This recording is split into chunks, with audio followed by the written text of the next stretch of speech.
Good morning, children. Today is Saturday and we have returned to our English class. Today we are going to read a poem written by Robert Frost. That is The Pasture. Now, first of all, let me tell you all a few lines about Robert Frost. See here. Robert Frost in full was named Robert Lee Frost.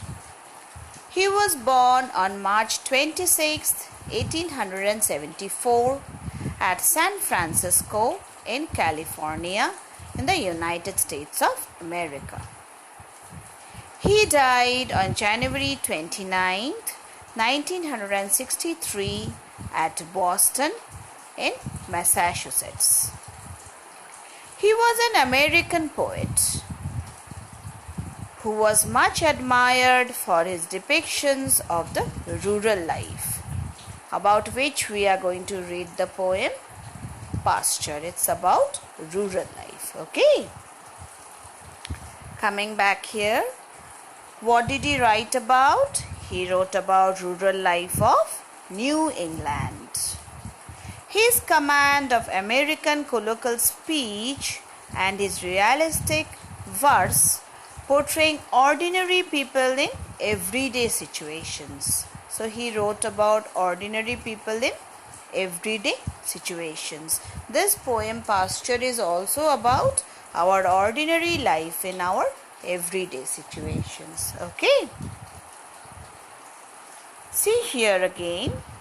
Robert Frost has been described as an ordinary man with a deep respect for nature.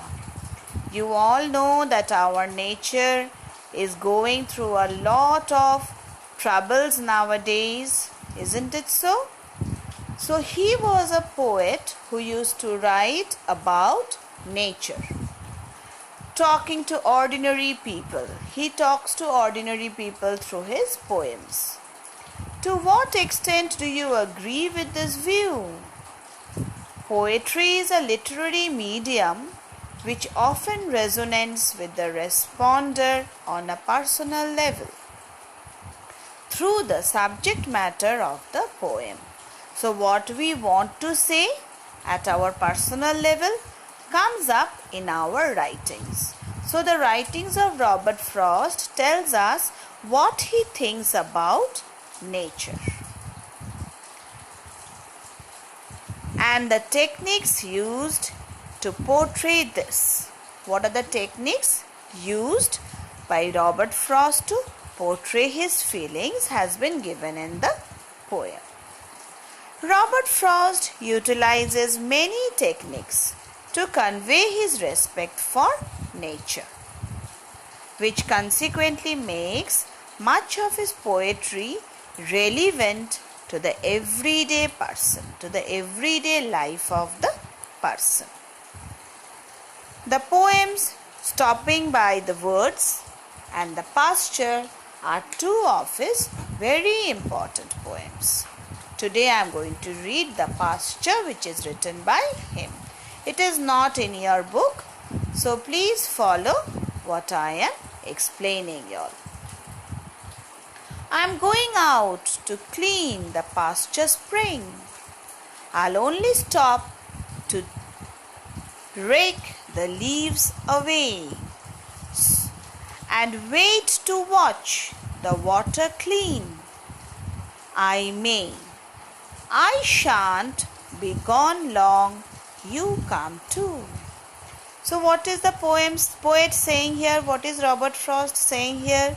That he is going to clean the pasture spring. That means he is going to clean the nature around. Okay. And I'll stop to rake the leaves away. What is rake? Rake means to just collect the leaves with the help of an instrument and to throw away the leaves away in a place where it will be kept aside. It will not be laid in the paths where people walk and nature will be beautiful. And wait to watch the water clear.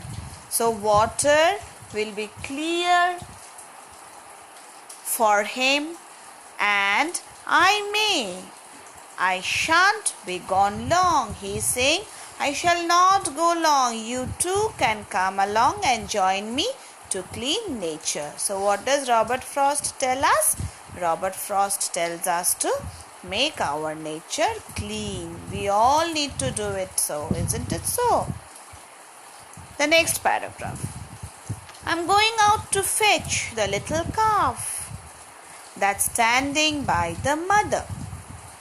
It's so young. It's tautened when she licks it with her tongue. I shan't be gone long. You come too. So what is he going to fetch? He is going to fetch the little calf. The little calf here resembles the next generation. The next generation of the world, the animals around. So he is going to fetch the little calf. Why? Because it is standing by its mother and it is very young. It's very small. So it needs protection. As all other species in the world need protection. It totters when she licks it with her tongue. What is she licking? She is licking in order to get milk from her mother. So it is it's having a very tough time in order to survive. So the poet is going to bring the calf home and take care of the little calf. I shan't be gone long. You come too. Again the poet is telling us that it is not very long time. So you too can come along in order to save the species all around in the world. Okay, very good children. This is a poem which I have recited and explained y'all.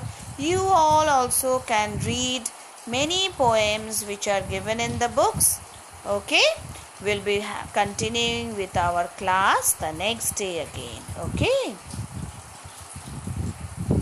thank you.